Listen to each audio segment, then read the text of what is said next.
Hello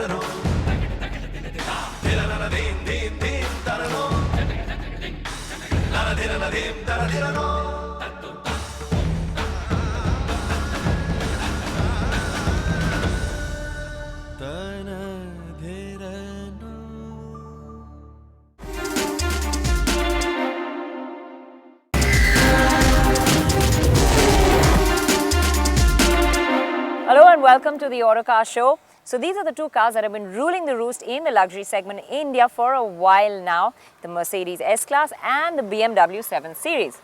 A car notably missing away is the Audi A8. But there's an all-new Audi A8 which I've driven, and I'm very impressed with it and feel that it can really take these two head on. Well, if you're so convinced, there's no other way to find out than to put them all back to back, one against the other, and find out which one comes out a winner. So let's just bring the Audi A8 into the fray.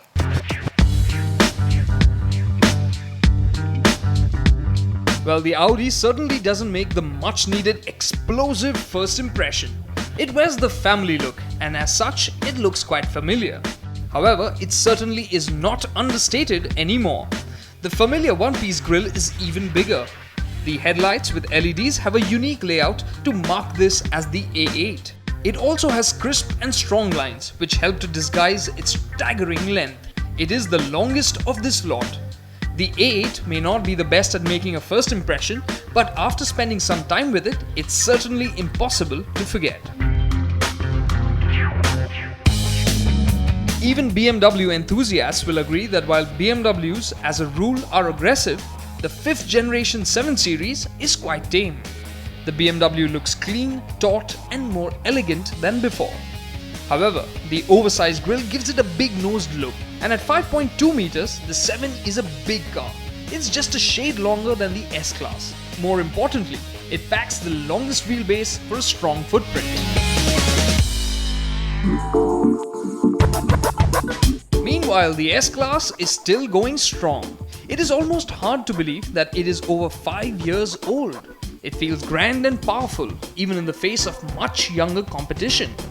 But how will it manage out on the road?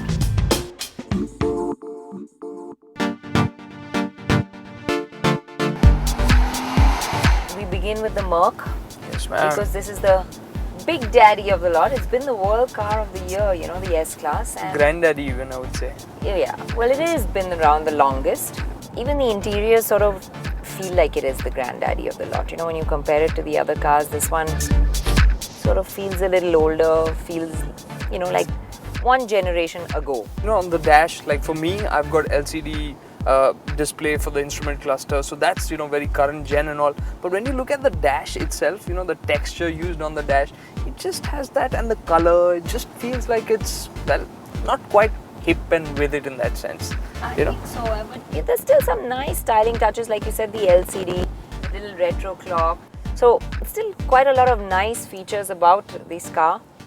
What the S-Class lacks in terms of flair, it makes up for by being brilliantly engineered on several counts. The biggest one in its favor is that tank-like build quality that everyone talks about. Absolutely, this one just feels so solid from the way the doors close with a nice chunky thud. Yeah, and it's got such great insulation. You know, every time a car passes by, you hardly realize it's come up next to you because it's so silent. I'm just absolutely isolated from all sound. I don't hear anything outside. Even the seat itself, it's really comfortable. You know, it envelops me nice. It's got soft cushioning. The S-Class's air suspension sets a very high benchmark in terms of ride comfort. What's A-class in here is the ride quality. Oh. I just don't feel like we're on the roads of Mumbai anymore. You know, it's cut out all the bumps, potholes, and there's a term for it. It's called wafting. I just feel like I'm wafting over I everything. absolutely understand that what that term means after sitting in the S, because it just irons everything out. You just don't feel anything. It's really got a very, very comfortable ride. And the seats, like I said themselves, I can recline really, really nicely. And whilst I get comfortable and totally chill out and play my part, you can talk about the front and the driving experience. The Merc's 3.5-litre V6 motor pumps out 272 bhp, which is the least of this trio. it also prefers to be used in a particular manner. The engine also feels like it's more keen towards cruising and not being hassled or being bothered. You know, it won't jump into things if you just prod it. It'll take its own sweet time. The gearbox feels a bit lethargic. The engine's got tugging power, but it's not exactly... You do realize you're talking to yourself at this point, right? I'm talking to the people watching the show as well. So, I mean, you can hear it. So, it's not that involving to drive. It's a car that I'd much rather experience from the back seat for sure. But this is really, yeah, it is a Mercedes. It does everything with a measured response. It is essentially, it is a car for cruising. It is a car that's meant more for back seat. Now let's see, what if someone wanted the luxury limo to be on the sporty side? Would the BMW be able to deliver on both counts? I was just going to ask you, what this BMW automatically you think about, you know, the guy in the front is more important, but this is the 7. So what's it like in the back? It's nice, it's comfortable. In fact, the seat is pretty comfortable. It's on the firmer side. And let's check the recline. Recline's a tad less than the S, and actually when I've leaned back, I realized that this seat is far more firm. And it's also, it doesn't have the enveloping feeling that the S-Class had. But I must say the under-thigh support is really good over here, so you're quite comfortable. There's a nice footrest for me to use if I want to really stretch out. The interiors of the BMW also feel quite tame.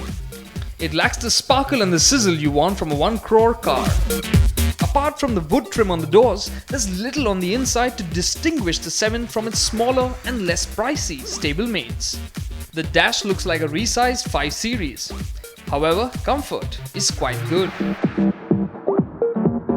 And how's the ride quality? The ride quality is, well, it is quite nice. But if I'm making a comparison, it's on the firmer side. I do feel the bumps and potholes, and the thing is I'm hearing a lot more inside this car.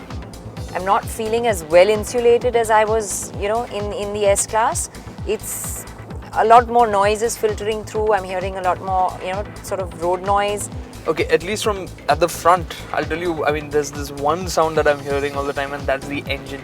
Just get onto part throttle and you can hear the engine, wow. And you go flat out and it really kicks in, Okay, let's hear it then. And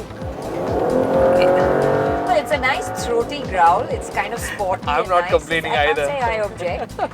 But then, we're really petrol heads. The BMW 740li uses an inline 6-cylinder motor with 3 liters of displacement, which is the smallest of this group. However, it certainly packs a lot of punch. It has much more power than the Merc and was definitely feeling good to drive. And you get that typical BMW feel at the front as well. You get that sportiness, and if you put it to Sport Plus, it just tautens up, the steering weighs up, so you can actually go around and do some of the mad things in such a big car as well.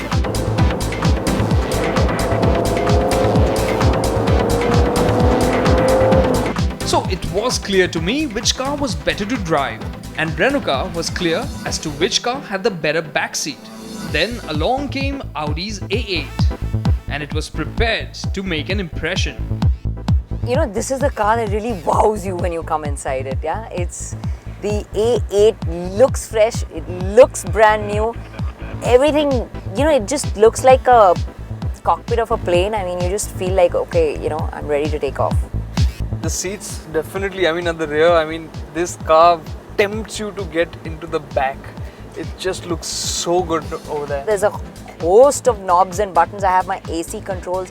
I have my music system control over here. I have my entertainment system control. And you know what is the pièce de résistance in this car? Which, it's just phenomenal. It blows your mind away. Is if you don't have someone sitting in front of you, all I have to do is press recline. This is just incredible. It is just incredible. And what really amazes me is the way everything adjusts itself. The way the front seat adjusts, the TV tilts towards me. The headrest goes down. It's just phenomenal. And then there is this leg rest that just opens up. It's like a Khulja Simpson, you know. Oh wow, yeah, that This looks good. is not business class anymore. This is first class. Well, This is just pure luxury, man.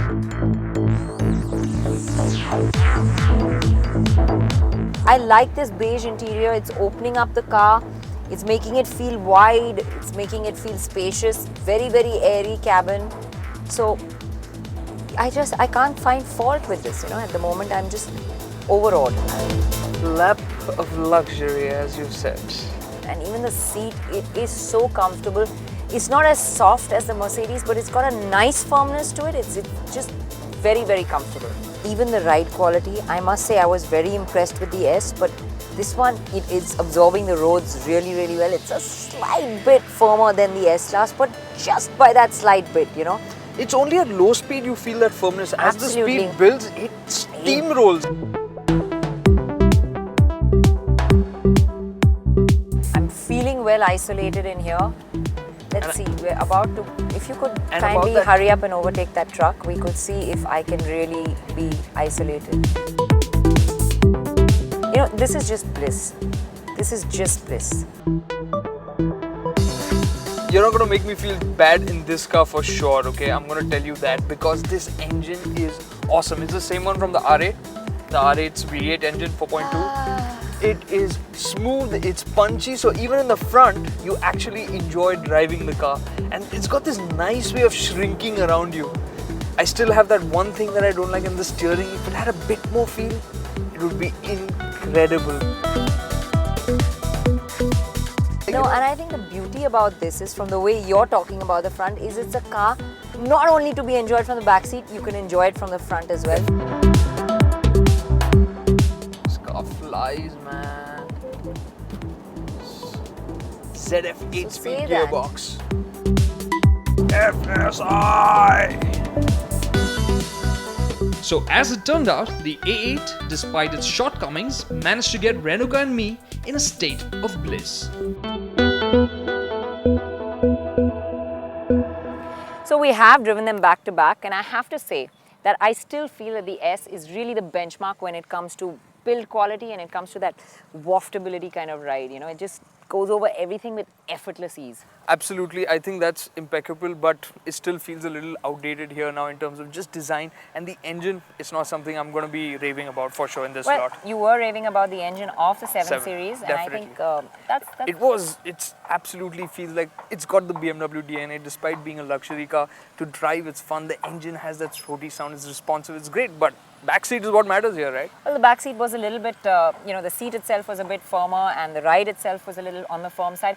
I think Yeah, that's you true. were definitely having more fun than I was in the back seat, although I have to say it's still spacious, it's still comfortable, it is still luxury. But But that leaves us with when I think of the word luxury, there's only one car that comes into my mind at this point of time, and that is the A8. That It is really plush. wows you when you get into that inside. It is plush, it feels fresh, it feels new, and that back seat is just A-class luxury. I just find it incredible. It's mix of luxury, technology. It just feels so avant-garde and still so stylish. And I'm not going to complain about being in the front seat and driving that car. It was really So good. it really is the perfect mix of driving pleasure as well as a very, very comfortable back seat. And really, if there's one place that we'd pick to be in, it would be the A8.